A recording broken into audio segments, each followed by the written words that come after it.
everyone. My name is Jamie Locke, and I serve as a Chief of Staff at the White House Initiative on Asian Americans, Native Hawaiians, and Pacific Islanders, or what we call WHIAANHPI.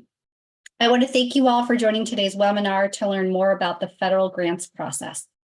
Under the Biden-Harris administration, our White House Initiative is tasked with driving a whole-of-government agenda to advance equity, justice, and opportunity for Asian Americans, Native Hawaiians, and Pacific Islander communities. As part of this work, we are committed to bolstering technical assistance and outreach to underserved communities who have historically faced barriers to accessing federal programs and resources. That's why this summer, WHIAANHPI launched our Demystifying Federal Grants webinar series in partnership with the National Science Foundation and the Asian American Foundation to help community-based organizations better understand and navigate the federal grants process. Today's webinar is focused on how to craft a competitive budget. And I want to thank all of you and all of today's speakers for being with us to share insights and tips with you. Thank you again very much for joining us, and we hope you leave today more knowledgeable about the federal grants process and we'll continue to stay engaged with our work. I will now turn it over to Sam Hyun, Director of Government Relations at the Asian American Foundation. Thanks, Jamie. So extremely grateful to be here with you all. We're so proud at TAAF to be able to have partnered with WHIAANHPI and but also with the Vang Group. So before we get started, I really want to thank Andrew Pang, Communications Advisor, and Joyce Liu and Jamie for all the work that they've done behind the scenes. It's been quite a bit of work and to put this together to make sure that we're providing really important information for our community. And so just wanted to make sure that they got some love as well. I am the Director of Government Relations at TAAF. TAAF, our mission is to serve the Asian American Pacific Islander community and the pursuit of belonging and prosperity so we are free from discrimination, slander, and violence. And our mission and our vision really is an America in which all folks are treated equally and participate in all aspects of society to make sure that we're equally accessible and our communities, individuals are not rendered invisible.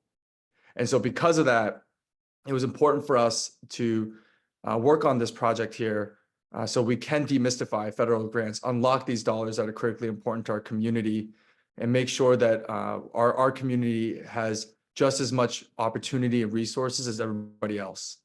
With that being said, though, no one came here to listen to me talk. You really came for these rock stars that we have here as panelists. So I would love to introduce our first one, Juliet Choi.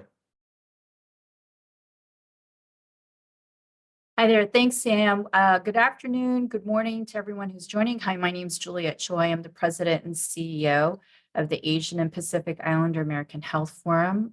We're based in San Francisco as well as Washington, D.C. We are one of the oldest and largest healthcare advocacy organizations advocating for the Asian American, Native Hawaiian, Pacific Islander communities. I know we have a lot of friends and partners who are joining in today. Really looking forward to today's discussion. Thanks, Sam. And now we're going to have Clayton Fong.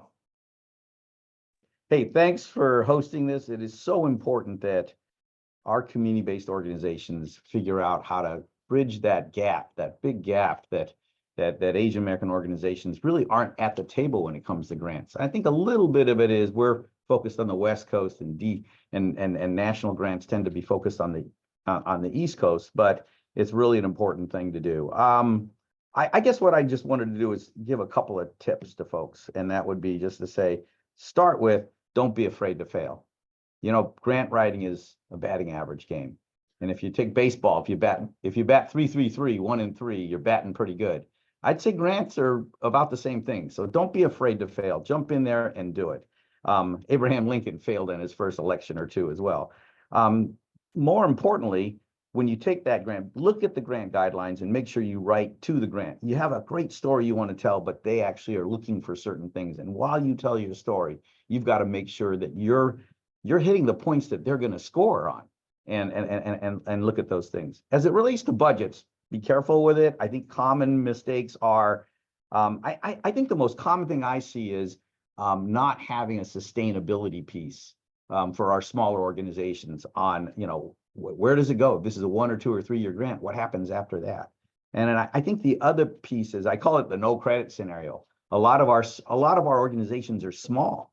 And so if you're small, it's hard to access national grants that might be, they really are looking for a broader reach than you're capable of. And so 2 things. One, maybe you can be a part of a collaboration or a subcontract to a smaller organization or a bigger organization for starters. There are a couple of ways of approaching those kinds of things. Do your homework. Take a look at the what you're applying for. I like to go in, and if I can find data on in that grant area, how well are they serving our community? Is our community underserved? In almost all cases, we're underserved. So you can make the case, if you know your demographics for that area or what have you, that, hey, our community is really hard to serve. Focus on why you uniquely can reach that community in a way that other folks that are usually applying can't. For our communities, especially when we do Asian elder stuff, language is is the holy grail. It's usually a key barrier to structural impediment to them, the community being able to access those resources. So take a look at those demographics. And like I said, Clayton, yeah. So this is all like critically important information. If we could just get through the rest of our introductions. So these are introductions. I'm sorry. I was into the. I apologize. No, you're all good, because everything you said was so Well, important. I will skip on my presentation and let you guys go ahead and go. I misunderstood what we were doing. All good. Frida, floor is yours. Thank you. Oh, hold on. Let me start my video. Okay.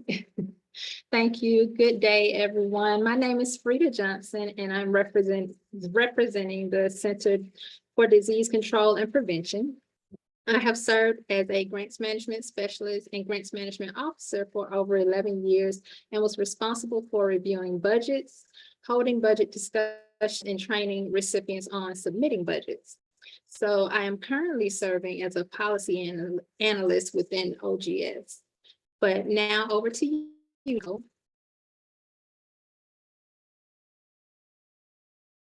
Thank you, Frida, and hello, everyone. I am Nicole Comic-Bates. I also work with the Centers for Disease Control, and I've worked as a grants management officer as well as a grants specialist. Here, I have managed grants and actively reviewed grant applications. In a previous life with another federal agency, I also served as a project officer, and there specifically, we did do exactly what I think it was Clayton mentioned to you earlier. We encourage communities not to be afraid to fail. So we would look at grant applications, and for those that were not successful, give them tips on how to come back and submit a successful application. Over to you, Matthew. Hi, everybody. I'm Matt Louie. I'm with the Administration for Children and Families. And I primarily work with the Head Start program, providing grants for them. And for those who may not know, the Head Start program provides comprehensive quality early education programming to low-income children and families so that children start school ready to succeed. And Sam, back to you. Great, thank you, everybody. So as folks who are participating can tell, we've really put together this wonderful panel here. So we'll just jump right into the questions here. So as we talk about the overview of kind of the federal grants guidelines and regulations for governing budget proposals, if very quickly, for each of you, could you, for the CDC folks and Matthew, what are some of the differences between agencies that you see?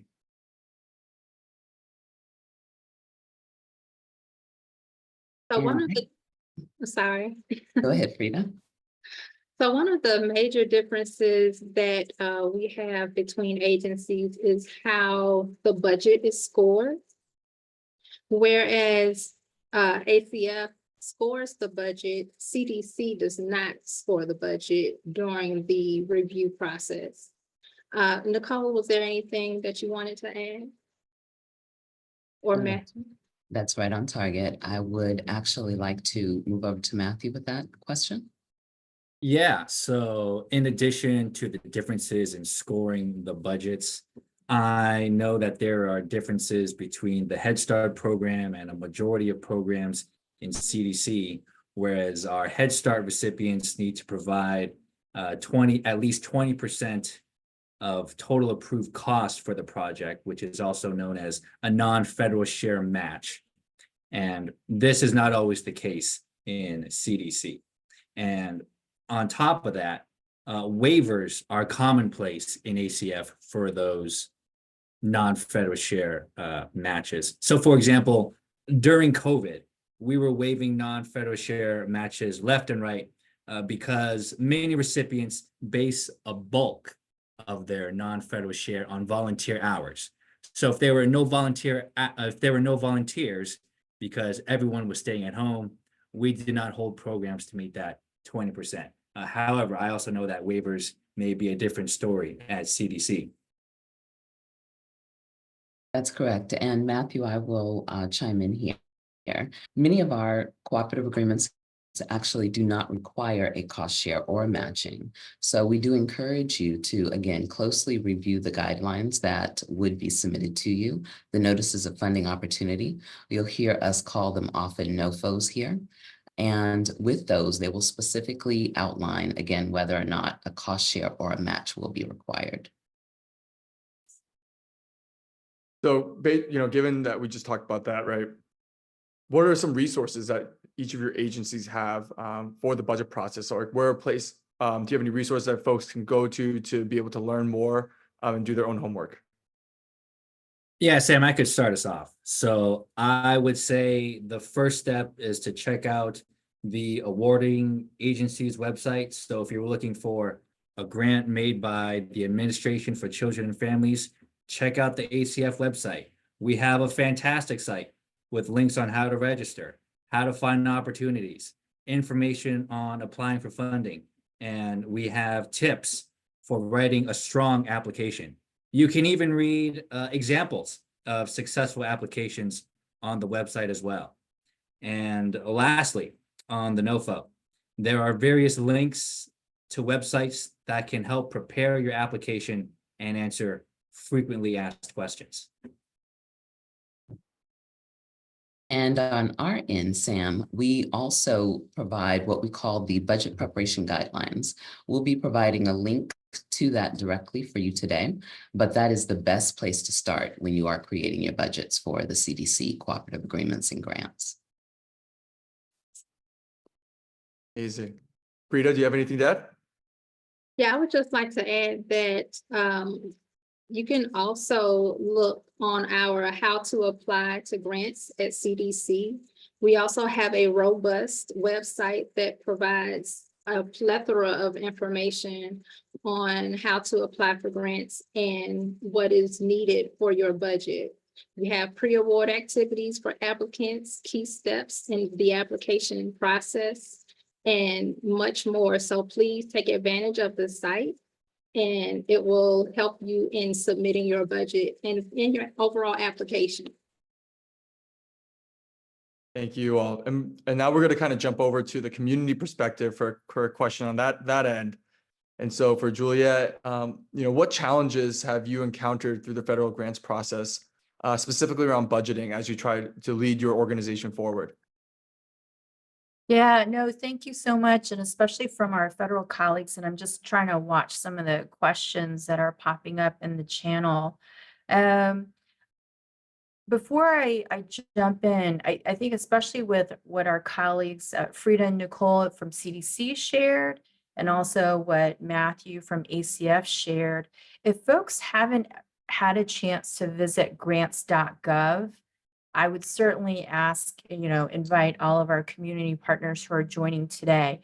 That is, if you've never read about federal grants, if this is your first time jumping into the conversation, again, we're so glad you're here.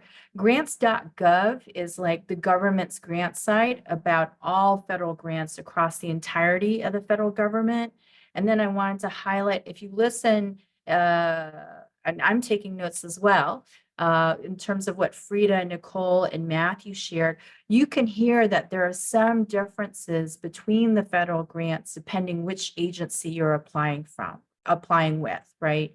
So CDC and ACF happen to be part of the Department of Health and Human Services. I think a lot of our community partners who are joining today, you may be interested in grants with, let's say, the Department of Agriculture or the Department of Labor. I saw somebody introduce themselves and they said that they also do civic engagement work. U.S. Citizenship and Immigration Services at Homeland Security is not typically known to community partners, but there is, they actually have a $10 million grant program specifically focused on civic engagement. So on one hand, there are a lot of opportunities, and Sam, you're asking me, what are some of the challenges that we're facing? Clayton started to highlight in his very elegant introduction. When you think of the universe of federal grants, and then you think about, number one, you have to learn how the grants process works. You have to have the confidence and the experience and actually the administrative infrastructure to be able to manage a federal grant as a grantee. Because you want to make sure you can follow through on all of the deliverables so that you make sure that you as an organization remain in good standing. So as a result, I will say, I think if you have never applied for a federal grant or this is your first time, really looking through what I think Nicole highlighted, the notice of funding opportunity, get a really good understanding of internally what you need to do as a foundational level, right? Are you a C3? Do you have C3 status? We've met community partners who didn't realize they needed to be C3s. Do you have all your budget files in place? Do you have your 990 filings with the IRS? Is that all in order? Those are just a few highlights. You really want to make sure all of your paperwork is in order, and there are a lot more technical components to that. I think from a community perspective, and I'm so glad our CDC colleagues are here, the Health Forum, for example, we traditionally do receive CDC funding. We have for over 2 decades. There are different sizes and shapes. They have different requirements and opportunities. I do think one thing that is challenging is sometimes the timeline to apply for an application. There's a very short window to do that. Also, oftentimes when they're, let's say, COVID or a public health epidemic, the federal government may be facing an intense situation and is looking to distribute funding out into the community really well and very, very quickly. And so as a result, oftentimes, and this is what Clayton and I talk about, is oftentimes there may be only room for one organization from within our communities. Now, the flip side of that coin is, let's take some of the CDC COVID grants, for example. We get to work in coalition with some of our other national community partners from the Latino community, the African American community, the Native American community, disability. So that's a good component. But when we're talking about the WHIAANHPI communities writ large, I think resources that speak directly to the distinguishable needs and strengths of our communities. On the advocacy side, I will say folks like Clayton, myself, our good colleague, Jeff at APCHA, we are always advocating for more grants that are targeted for the needs and the strengths of our communities. I think all of us know language is so critical. And a lot of these federal opportunities are about outreach and education. And to do that well within our communities, that requires resources, a budget that will allow for interpretation, translation, language review for cultural competency and relevancy. And I will say, sometimes I don't think all of the grants available in the total universe for communities always flexibly allow for an application or a budget to account for those kinds of expenditures. It's not impossible. I mean, clearly Clayton and I and our two organizations, we do receive federal funding. But I always say, you know, there's rooms for so much more because the language needs are absolutely critical, right? I mean, we all know, you take COVID as an example in the early days, where what CDC and the public health guidelines, I mean, it was changing like several days and then weeks. And for us at the Health Forum, our gold standard is to try to make our materials available between 20 and 29 languages. And that takes a lot of time, intentionality, and at the end of the day, resources. Let me pause here because I could go on and on. There's a lot here to cover. Thank you, Julia. There's a question for, Clayton. Clayton, do you know if you have to be a 501c3 or can you also have a nonprofit fiscal sponsor in order to apply for a federal grant? Yeah, generally, you do want to be a nonprofit, but there are sometimes an organization hasn't, they're small, and so maybe they don't have their C3 status organized. And so we've on occasion actually helped organizations by being a fiscal agent as they sort of generate enough activity to kind of roll out on their own. And we literally do their accounting for them, their HR, their payroll, all that kind of stuff. They focus on grant writing on these kinds of things. And as they get big enough, they can kind of stand up their own kind of infrastructure, for lack of a better word. So that isn't a common scenario. But I think that from the federal grant side, there's probably kind of I see two kinds of grants.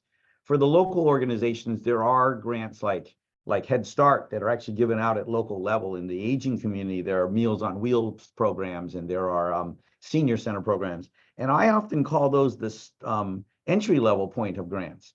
But then when you're applying at a national level, they're often looking for a broader reach with multiple places, multiple states.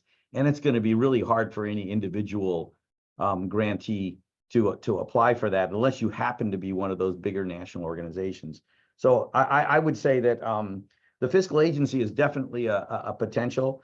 Let me hit on a couple things that are often an impediment with federal grants. I think Juliet talked about some of those things, but there are uniform guidances that at the national level, there are single audit requirements often, which a small organization. So even if you are a nonprofit, you may not hit those things. I jumped ahead earlier, but I will call it the no credit scenario. Oftentimes in a growing or an underserved area, you don't get credit because you don't have credit. Well, for a lot of our small organizations, you can't get the grants because you don't have grants. So it's kind of like it's chicken or the egg. What's first? And so I would encourage folks. We run a program, Senior Community Service Employment Program. Six of our areas are actually subcontracted, and we're looking to subcontract 2 more. So there are ways of collaborating with an organization first, kind of learning the ropes, and then maybe applying at a later date. I did want to focus on something else. When I said, don't be afraid to fail, I have found the agencies are really good about, go in there and learn from that first score. You don't get it the first time. It might be some little things or whatever. If you go to the agencies, they will give you your score line by line and tell you what you did well and what you didn't well, and then come back and focus the next year. Put that tag on the next year. And Juliet's right. A lot of times it's only a 1-month window to apply. But guess what? They usually kind of know about when it is, and it's usually annually. And so you can start preparing. I've got a grant I'm working on right now. It was just announced a week and a half ago. We were preparing 3 months ago. Letters of support from folks, from political folks, from other state agencies and all those kinds of things. So we kind of generate a lot of that stuff. So don't be afraid to fail, because what'll happen is failing will probably cue you up for the next time around to be successful. Or it'll tell you, hey, maybe what I need to do is find a bigger organization that's already there to find a way to subcontract with and work on those. I saw a question in the chat around are there places to get advice? And what I would say is, our community is pretty tight knit, and I don't view us as competitive at all. I mean, I know you could reach out to Juliet. I know you could reach out to me and other guys and other folks. And I think we're more than happy to give some advice and guidance. Maybe not when we're crunching on a big grant, but if I think we really are more than happy to help and work together. We view it as a lot of times we just don't have a seat at the table. So together, we have a better shot at getting there. So don't be shy to do that. And there are consultants. I mean, on that question, I'm writing a particular grant, and we're going to go and engage a consultant that used to work in the agency that that did the reviews of grants, and that person's retired now, and they're going to give us, you know, we'll give them a little bit of money to kind of review the grant and give their opinion and input. I also have another pre-reviewer that is a former national director of one of those programs, and so you can kind of find those folks and engage them to don't engage them to write the grant, engage them to do a review and provide some input. And that's a much more efficient use of their time. And so anyway, food for thought. I think those are interesting prospects. Thank you. And jumping back over, I think, you know, to the CDC side, you know, either Nicole or Frida, please feel free to jump in on this. What are some of the strategies for demonstrating, you know, the sustainability of proposed budget allocations? Any recommendations that you would give?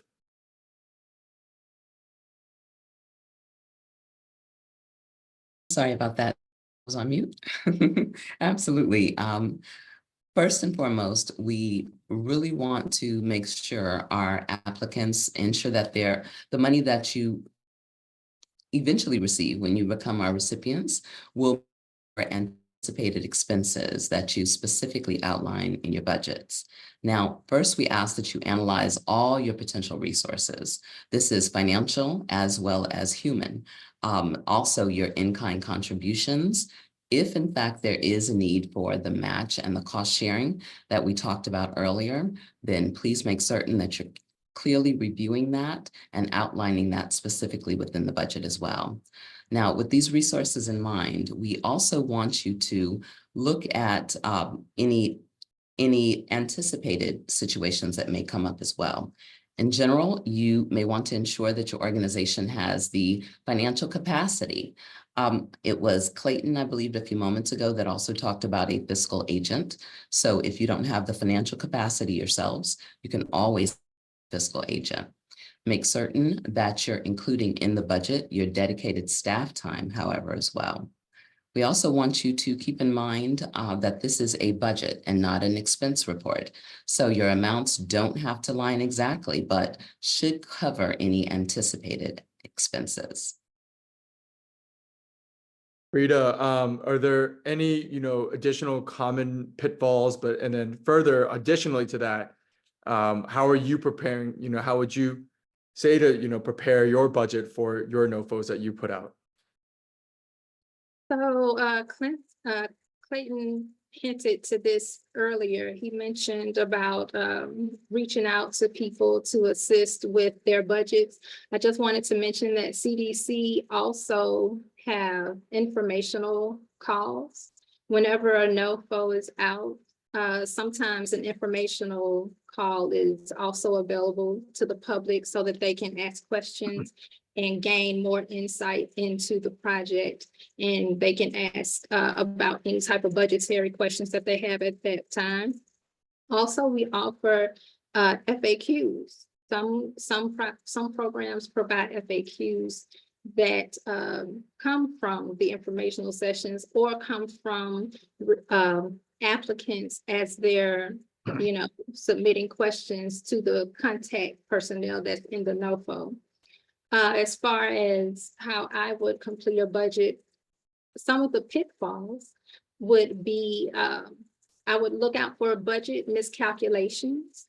It's imperative that CDC is able to duplicate the methodology for the amount that's requested in the applicant's budget, because it gives insight into whether the request is reasonable, and we should be able to follow the logic of your budget. You want to make sure that your justification is not insufficient. Being too broad or vague in the budget items description leads to questions. And so applicants and recipients should be able to clearly link items, personnel, contracts, et cetera, back to the work plan or the project. And this ties back into using the same language as the NOFO. But not to be too extensive or, take over anything, I'll just ask if Matthew has anything that he would like to add. Yeah, so I can address some of the common pitfalls that we see at the Administration for Children and Families. So we've seen a number of reasons why an application has been rejected. For example, exceeding the page limitations. If the NOFO states a limit of 150 pages, keep to that. Okay, we've seen applications rejected because they've exceeded the award ceiling, as in applicants applied for too much money, even by $1. We've also seen unsubmitted applications because it was 5 minutes after the deadline.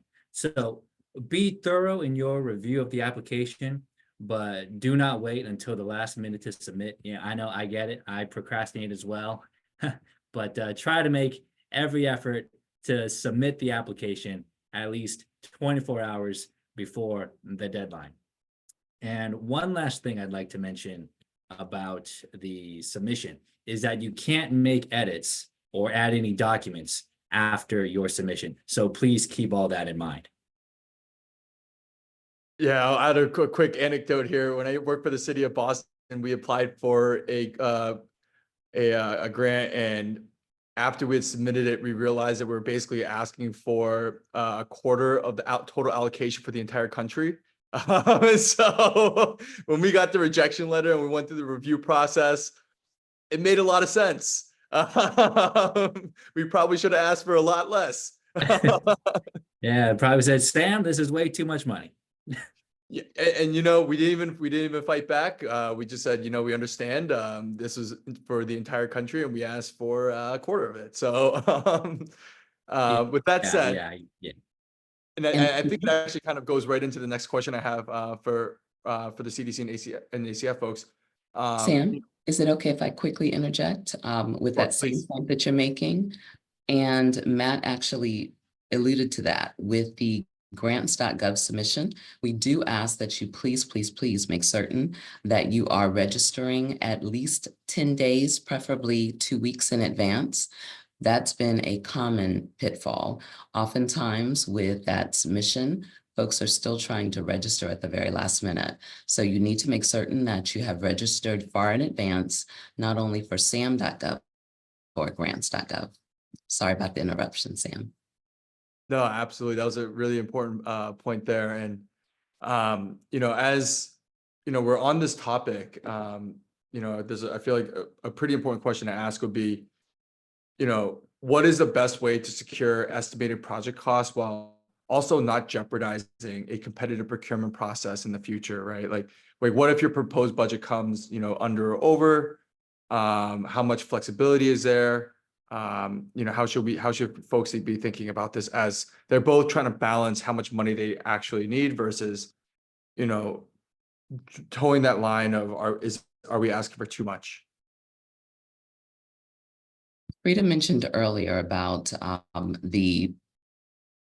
I believe she mentioned the anticipated ceiling. So when you're reviewing the notice of funding opportunity, there, at least for the CDC grants, they will actually list for you if there is a restriction.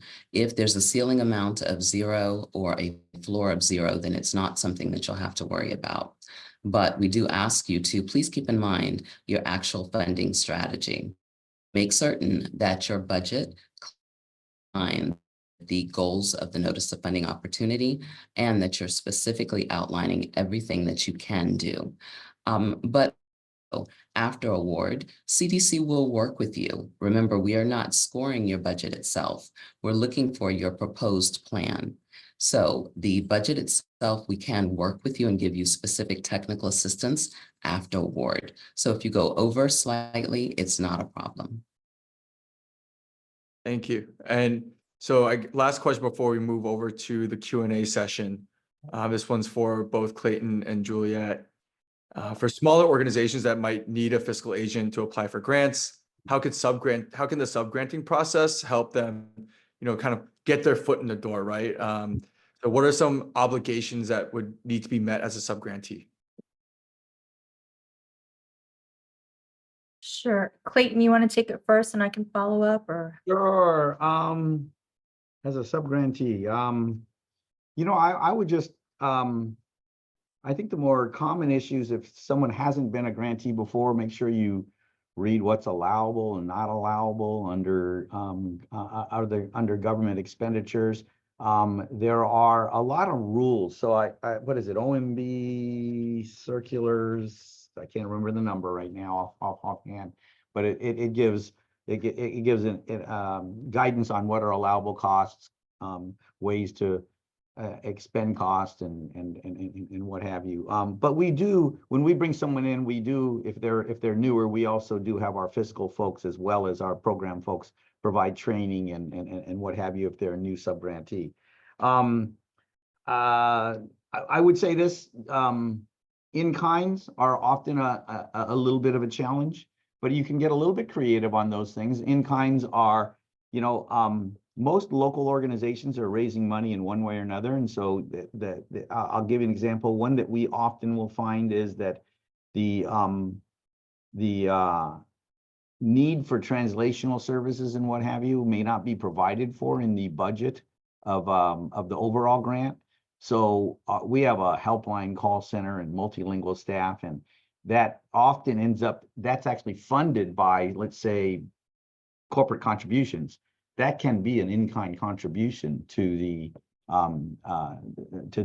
other side of the equation, so to speak. So if we're trying to reach out and what we're doing,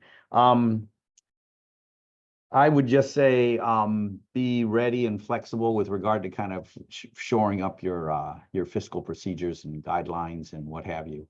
But I think if you're a big organization, it's a different thing. But if it's a small organization that needs a fiscal agent, it's a little bit different. Go ahead. Thanks for that, Clayton. I really love this question. I mean, this really speaks to, in part, the role that the health forum plays. So one example is to be a subgrant. We do this very, very often. I mean, it's just part of our DNA. So the health forum, while we're a national organization, we are driven by our community partners and their voice, along with our policy advocacy agenda. Our community partner network has grown exponentially since COVID. Just over the last 2.5 years, we went from an informal network of community, less than 90 community partners. And at the end of 2023, we ended with over 250 partners with a reach across 43 states. So what we do at the Health Forum is, it's a big priority for me as a CEO that when we do receive a federal grant, of course, we're going to follow the federal guidelines. But a big priority for my team and me is to try to sub-grant as much as we can together so that we can build the capacity and the expertise across our community network. So one example would be, especially during COVID, and this was and continues to be through CDC funding, the Health Forum, together with our network of partners, we built what we called is the National AA and NHPI Health Response Partnership. And that is a strategic network of 30 local, regional, and other national organizations. And depending on the grant and the terms of the grants, we will sub-grant out as much as 60% of what we receive. And that really brings in our partners into the door at the table. The Health Forum, like Clayton was highlighting, we take care of the administrative management, the financial obligations, but we work with our local partners to deliver the deliverables. And with working with our sub-grantees, we do try to make the reporting criteria try to minimize the administrative burden of that. And in doing this, we do create some wonderful synergy where we've got some partners who have their own federal grants or have been a sub-grantee for several years. But it also gives us this wonderful network and infrastructure to invite in new partners who may not have had that kind of experience or capacity in the past. And it gives you exposure to the overarching federal grant process. Of course, you have access to the federal folks, but then you also have access to my team here at the Health Forum to learn more about the federal grant process and also build your own capacity.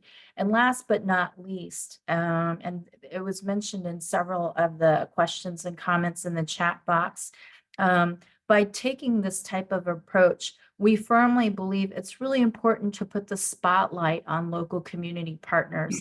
This is one wonderful way of doing that through the sub-granting partnership. Thank you, Juliet. And so as we're going over into the Q&A session, the first question I wanted to start with are there government agencies that provide general operating support for nonprofit organizations if it is aligned with the agency's mission?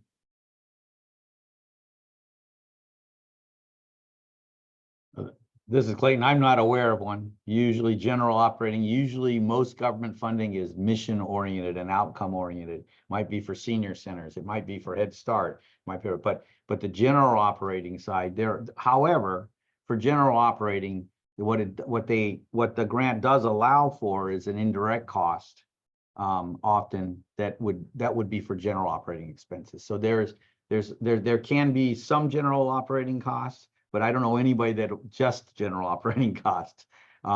So for example, our organization, I mean, a common number for indirect costs is say 10%.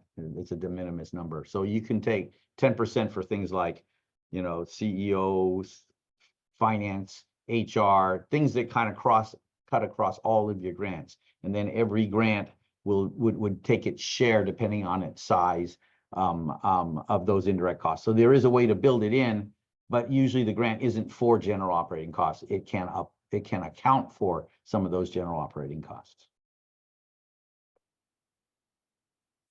Piggyback same response. Clayton, you are correct. Most of and in fact, all of the awards that we will distribute through the Centers for Disease Control will primarily be for programmatic functions that are outlined in the Notice of Funding Opportunity. We do understand that you do still have to complete your business operations though. And as Clayton mentioned, if you have a negotiated indirect cost rate agreement, it may exceed the 10%, but at a minimum, if you do not have one of those agreements in place, then we will allow up to 10% for general operating expenses across the organization. And, you know, in that spirit, you know, there was one of the other questions was like, can somebody include the value of volunteer hours in their proposed grant budget?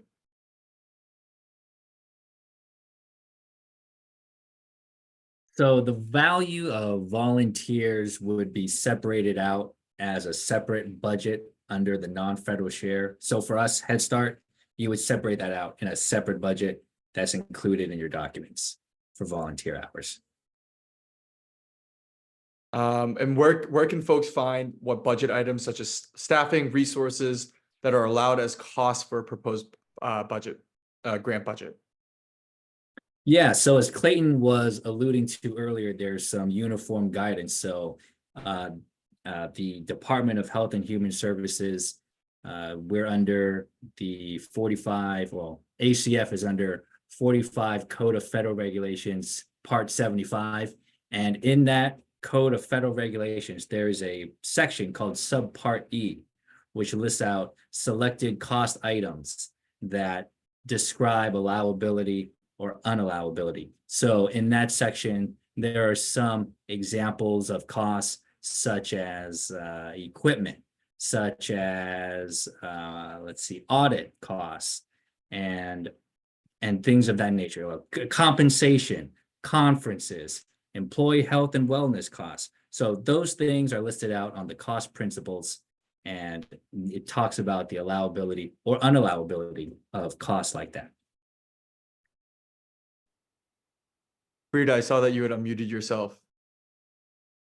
Oh, no, Clayton stole, not Clayton, I'm sorry, Matthew stole my answers, but what I can say is that, yes, for all HHS awards, the 45 CFR Part 75 is what we utilize. However, we also use the 2 CFR Part 200, and that's addresses cost principles and requirements for federal awards in general. So both of those can be used. And, you know, as we're running out of time here, I'm going to ask each of the folks on the panel here to share one final budget tip for the grant applications. And we're going to start with Frida. Great. So my final tip would be how important it is to tie everything together. Think of your NOFO as the frame and your budget is the canvas. And so utilizing the CDC budget guidelines, the regulations, and carefully reading the NOFO will help you to create your budget masterpiece. And that's all I have. And then I'll follow and mention something that Clayton actually stated earlier, to engage your appropriate stakeholders. Please keep in mind that there is a community of folks that are available to you, so you are not in this alone. We will also provide technical assistance to you as federal agencies. And I know you all have heard this term before, and it is actually true. We are here to help.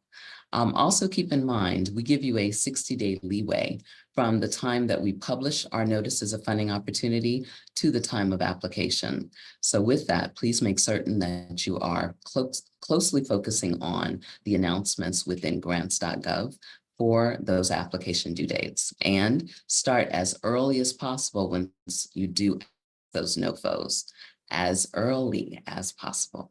Over to you, Matthew. Yeah, I'd say be realistic when constructing your budget and carefully read the NOFO. The reviewers don't have a separate criterion secretly looking for X, Y, and Z.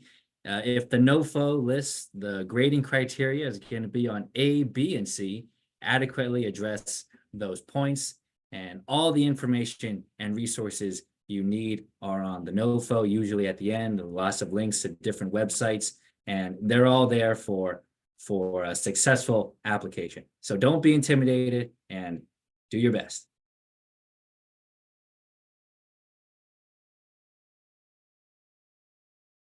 Julia?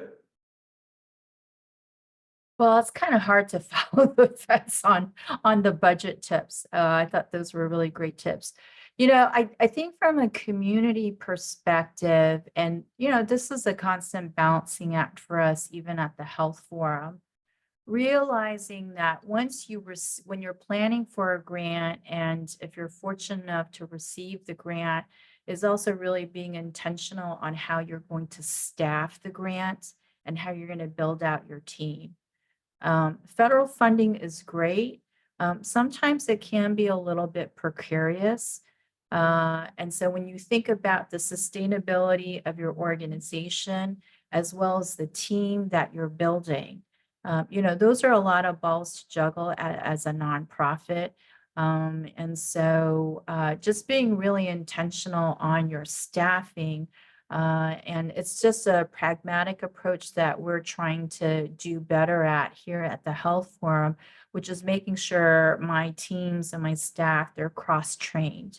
They're cross-trained so that when we know one grant is sunsetting, and we focus on the core of our mission, I think that allows us to think about, you know, a little bit bigger picture of what type of other federal grants might we be eligible for, and leverage our existing staff and their expertise. You know, so that's just kind of looking at a few different buckets concurrently.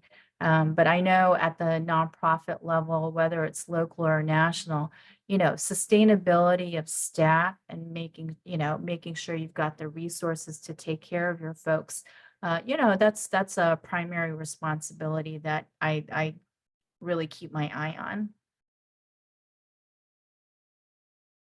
I'm gonna get less in the weeds about budgets here and kind of wrap with, don't give up. It does take more than one crack. Sometimes it takes multiple cracks. It isn't just about, I think you do want to reach out to the folks that are running the grants, administrators and officers and technical support.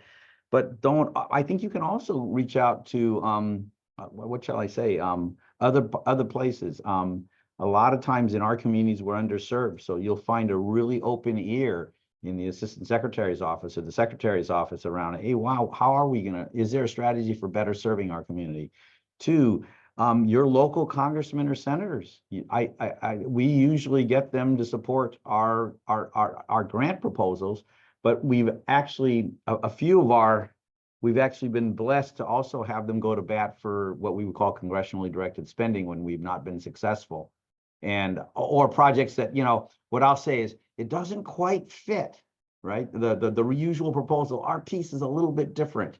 And so we've had them say, well, maybe you should try something like this. And so these are not things that I think the government folks can say, but if you've got members of Congress, and there are in our community more and more, especially on the West Coast, or actually both coasts is what I'll say, right? We have lots of folks on both coasts.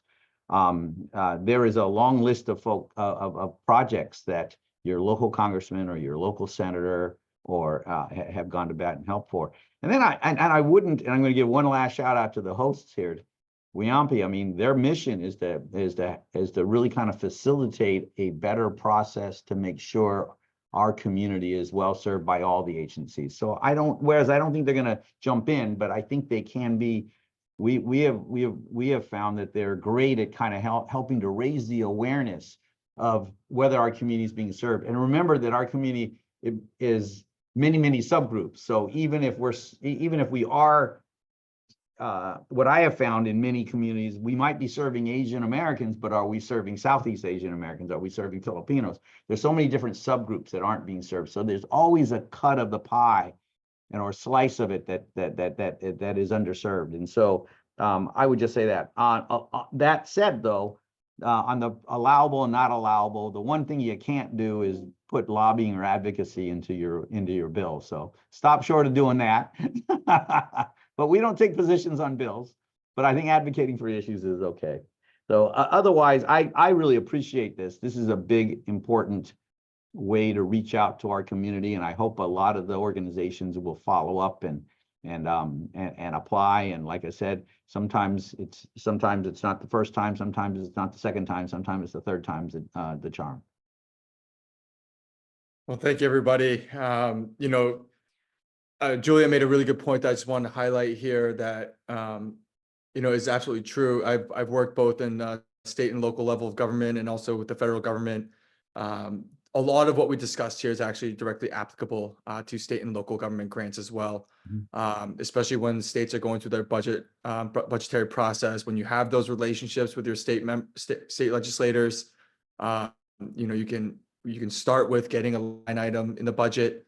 Obviously, the hope is that you're able to develop a deeper relationship, so it's put into the budget year after year and getting those grants. But you can only get that assistance when your skin is in the game and when you're actually participating and developing those relationships. So, I think our community deserves every single dollar just as much as anybody else. And so if we're not the ones that are being our own champions, then it's difficult to look to others to also try to champion our own cause. So I'm really deeply appreciative of all the folks who showed up here, that have been on the front lines. I do think that we're supposed to be here together working collaboratively. I appreciated what Clayton, Julia, and Matthew and Frida and Nicole have all said today. Those are insights of that inside baseball that oftentimes our community doesn't get access to.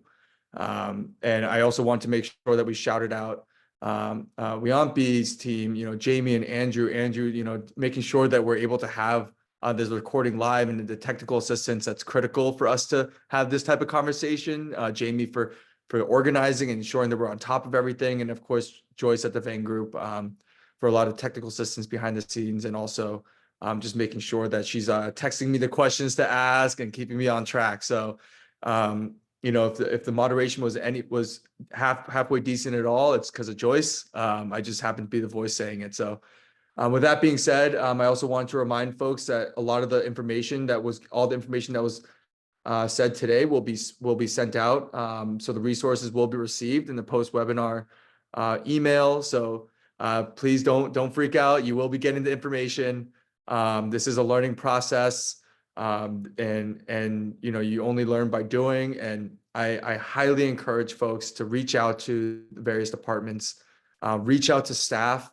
Oftentimes I think that our community members say that we need to talk to the principal, but go talk to the chief of staff, the legislative director, the legislative aide. Go talk to the specialists and develop those relationships, and know that, you know, with every application that we deserve, all the opportunities that we get, and don't be shy about asking for more. So, you know, go bang on those doors, get those applications in, and you know, as always, you know, reach out to the folks here and reach out to the Asian American Foundation, and we'd obviously love to support as best we can. That being said, you know, that is all that we have for today. There's a link to register for tomorrow. It'll be the same time at 4 o'clock, as we have a different set of folks to be giving you this information as well. So thank you everybody for joining. Best of luck out there, and appreciate all the hard work that you all do. To our panelists, thank you so much for joining us today. I know you all are extremely busy and are doing incredible work, and from the bottom of our hearts, we thank you all. So thank you everybody. Have a wonderful rest of your day, and we'll see some of you tomorrow.